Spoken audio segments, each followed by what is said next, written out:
Welcome to the Walking in Freedom podcast. I'm Amy Reardon. Join me every other week as I share episodes created to help you pursue deeper intimacy with Jesus and walk in freedom as you discover and embrace who you're created to be. Thanks for joining me. Are you a woman who has been struggling with pornography? You are not alone. Whether this is something that you personally are wrestling with, or if you know another woman who is, I'm believing that this episode will be helpful for you today. Several years ago, I confessed to my husband that I was struggling with pornography, and telling him was one of the most difficult things that I had ever done. Since then, Jesus has healed my heart in multiple ways, and I walk in freedom in this area of my life. This topic is still not talked about as often as it needs to be, and there's so many women who are struggling with this, and women in the church, women in our churches, many of you who are wrestling with this, and that is one of the reasons that I keep sharing my story. Today, I'm going to share with you 6 of the misconceptions that I believed. I'm sure there was more, but these are 6 of the main ones that I believed when I was stuck in this, along with the freedom and the healing that I have found since then. The first misconception was that I was convinced that I could never tell anyone. No one suspected what I was doing, and I was sure that everyone would reject me if they found out. I had trouble admitting the struggle to myself, let alone anyone else. I repeatedly tried to stop watching porn on my own, but it never worked. I was convinced that telling someone, though, would be a huge mistake and that I would lose everything and everyone. The truth was that my heart actually didn't start to heal until I told someone. What I didn't realize until later was that confessing this struggle started the process of healing in this area of my life. Was it one of the scariest things I've ever done? Most definitely. Strongholds like this, though, grow in the dark. And when they're brought out into the light by telling somebody, their chains start to loosen. I still had a fairly long road ahead of me, but the day I confessed my struggle to my husband was the day that my healing started. It was the scariest, but one of the most important parts of my journey. The second misconception that I had was that I didn't think that I knew any other women who struggled with this. I thought I was the only Christian woman who struggled in this way, and I felt like a freak of nature because of it. When I searched for help online, all I found were resources for men and support for women whose husbands were addicted. I felt so incredibly alone. Any sermon that I had ever heard preached on pornography, which wasn't very often to begin with, but those were all in reference to men. So I thought I was dealing with a man's issue, and I didn't know what to do about all of that. I was just buried in so much shame. Believing that I was the only woman that I knew who was trapped in this increased the shame that I already felt so deeply. The truth was, there were other women around me who were struggling with the very same thing. I just didn't know it. Just like they didn't know that I had been struggling as well. Most likely, and I would say almost definitely, there are other women in your church and maybe even in your own circle of friends who are wrestling with this as well. When I first shared my story on my blog back in 2010, I started receiving emails from other women who were also wrestling with this, and it absolutely shocked me. I was trying to be obedient to God by sharing my story. I knew that that's what he was wanting me to do, but I thought that I was the only one. I had really a few women in my own life at that time who were struggling, and I didn't realize it until they heard my story, and then they in return confess their struggles to me once they heard me share my story. And that has just happened over and over and over again over the years. Many of them, of course, thought that they were alone until they heard the testimony of someone else who finally spoke up. If this is something that you have been wrestling with, be encouraged. I know that sounds crazy, but be encouraged. But there are many women like myself who have found healing in their lives and freedom from pornography. And this is available for you too. The third misconception that I believed was that God was very angry with me. And I guess I'll add that I believe that he was unapproachable concerning all of this. I felt such incredible guilt and shame for everything that I was doing. I believed that God was angry with me, and I was convinced that he turned away from me. I was absolutely disgusted with myself, and I couldn't imagine that he felt any differently. I pictured myself turning to him for help, but all I could see in my mind was him just pointing his finger in my face and walking away from me. I was so aware of how destructive my actions had become. I was hurting myself, my marriage, my friendships. I was distancing myself from God, from everyone. And I felt so ashamed and thought I went too far to receive his grace or mercy or his forgiveness. The truth was, though, that it was only through God's forgiveness and grace and mercy and love for me that I was able to begin the journey of him healing my heart so I could break free. God certainly didn't want me to continue in what I was doing, but he also knew that I couldn't break free on my own. Anyone who's dealt with this or any kind of addiction or any kind of compulsive anything, we can't break free from that on our own, or we all just would have a long time ago. But I didn't realize that. And I also didn't realize that God was not going to turn away from me when I reached out to him for help. Did I mess up along the way? Yes, absolutely I did. But knowing that Jesus would never give up on me gave me the determination that I needed to persevere during the toughest parts of this journey. The fourth misconception that I had was that I thought there was something very, very wrong with me. When I would stop trying to watch porn, my mind would constantly replay all of the scenes that I had previously watched.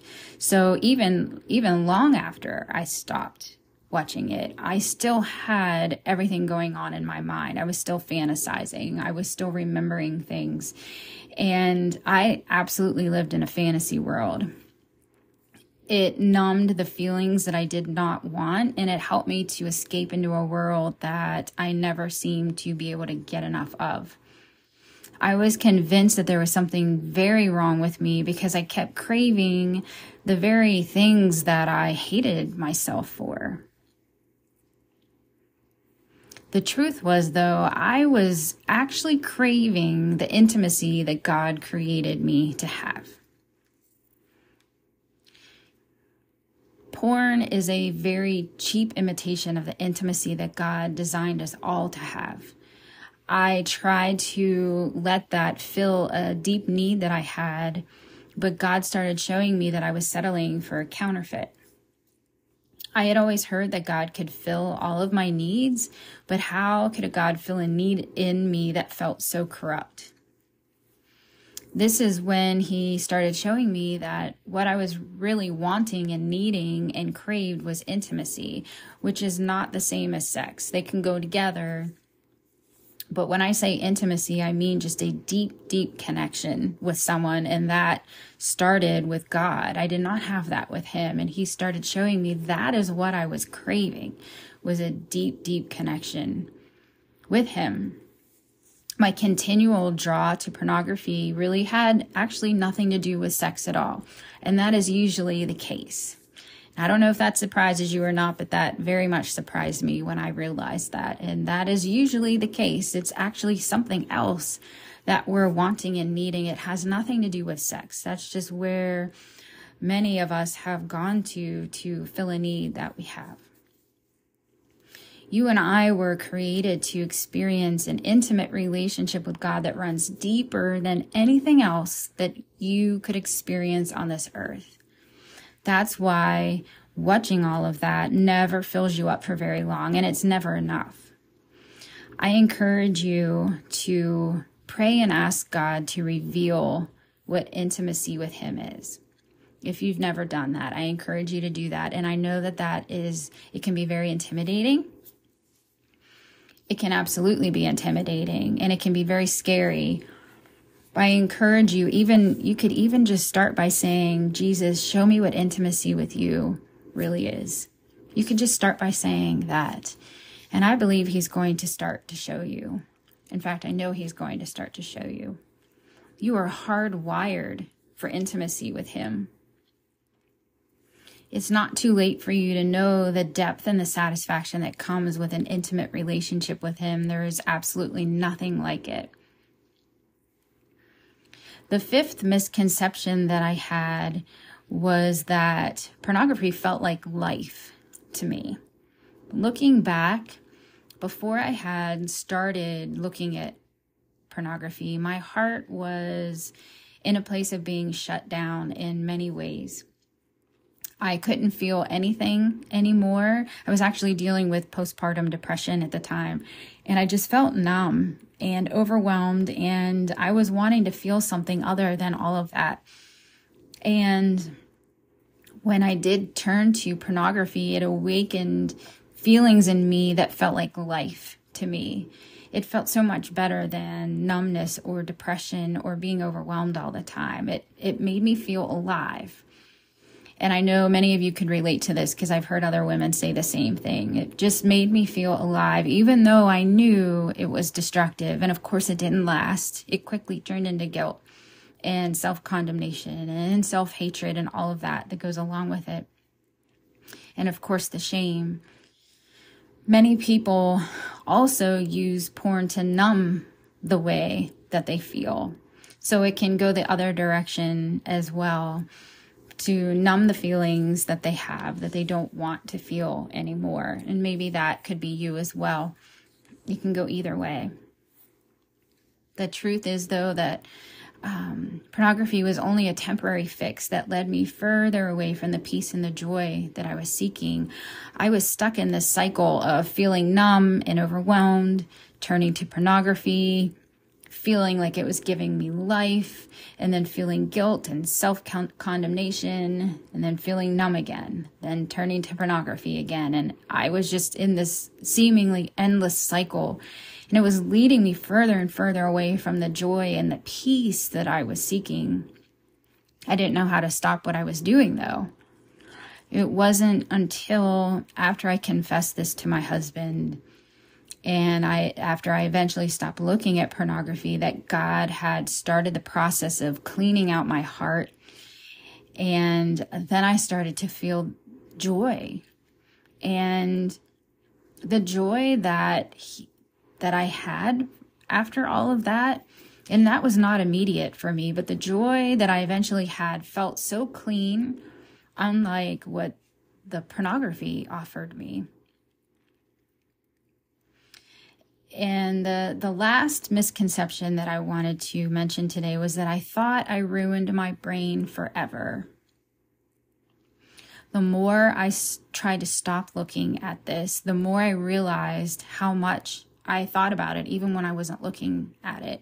My mind was on a constant replay with many of the scenes and the pictures that I viewed, and I thought I had absolutely ruined my brain forever. I started seeing both men and women differently, and this is different for everyone, but it caused me to distrust and dislike men more than I already did, and it caused me to feel closer to other women, and lust is always involved in pornography, and it looks different for everyone else, but for me, it was causing me to deal with a lot of lust concerning many women, and I had already been wrestling with my sexuality, and that just heightened it 1,000 times after that. So I was seeing both men and women differently because of what I was seeing in pornography. And it rewired my brain in a way that it was not wired to think, or any way I was created to feel before. And regret is not an adequate word to describe the pain that I felt when I was repeatedly unable to stop thinking about those things or seeing people the way that I was starting to see them. The shame just increased over the years, just increased. And I didn't know what to do with all the pictures in my mind. I didn't know what to do with everything that I saw that I had actually stopped looking at that point, but was still in my mind. And thankfully, the truth was, though, I did not ruin my brain, and I have found lasting healing for my brain and for my heart as I started taking steps to guard my eyes and my heart, and I started surrendering my thought life to God. And He started healing my heart and showing me why I was so drawn to the pornography. For me, like I said, He was showing me I was longing for intimacy. And that's the name of my first book, Longing for Intimacy. He was showing me, Amy, this is what you're needing. You're not really needing pornography. You're not as corrupt as you think you are. You're really needing and longing and created for intimacy with me. And I really just didn't understand how He could fill that need that just felt so corrupt. But the need itself was not corrupt. I was just trying to fill that need in a way that He never intended me to. And He eventually helped me rewire my brain back to the way that it was created to be. And that's a continual process in our lives, in rewiring our brains or renewing our minds. That's another word for that. But it's so important to know that although trauma and just anything that we go through in this area or many areas, how it can rewire our brain, our brain is not set on, well, okay, I can only be rewired one time. It can be rewired again to go back to the way that we were created to be. And of course, with God's help. And this was not an overnight process.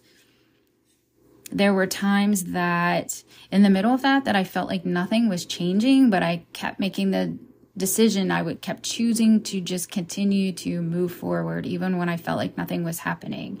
And I can now say that my brain it has not been ruined forever. Those images are no longer something that I wrestle with. And that is, to me, only God. And something that I started to fear could never really happen. I thought it was too late, and it was not too late.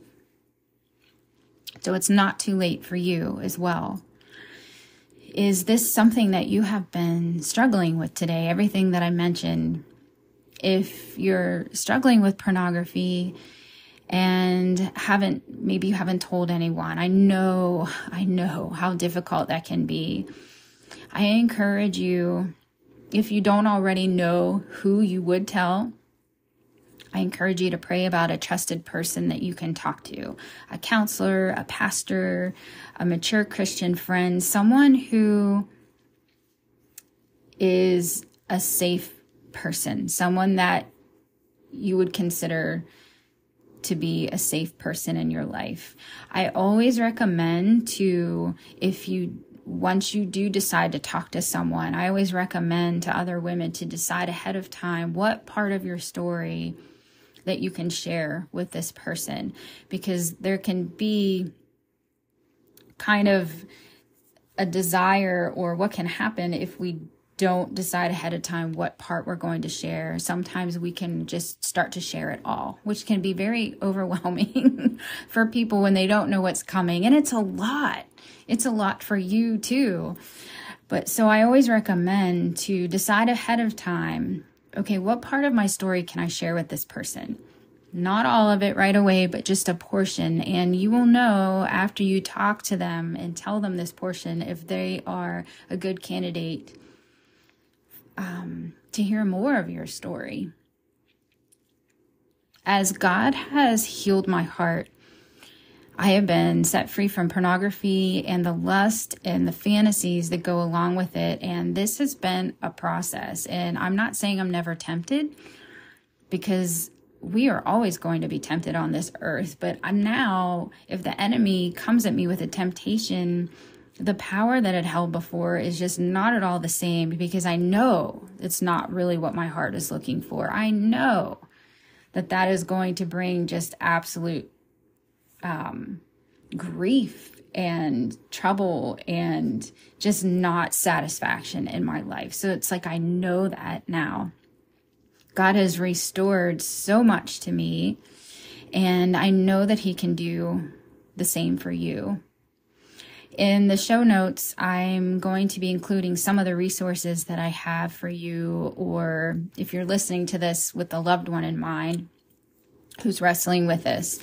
I've written several articles over the years on this topic, and those are on my website. I also have written a book for women called All of You, and it is specifically for women seeking healing and freedom from sexual strongholds of any kind. I also coach women who are struggling with any kind of unwanted sexual behaviors. So I'll put some links in the show notes for you for any and all of those if you are interested. So I pray that this encouraged you today. If this is something that you have been wrestling with, you are absolutely not alone. And it's not too late for you. Jesus can heal your heart and your mind, and you can walk in freedom.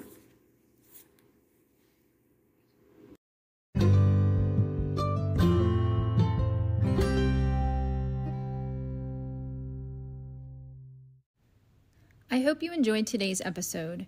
I encourage you to like and subscribe to this podcast and to share it with your friends.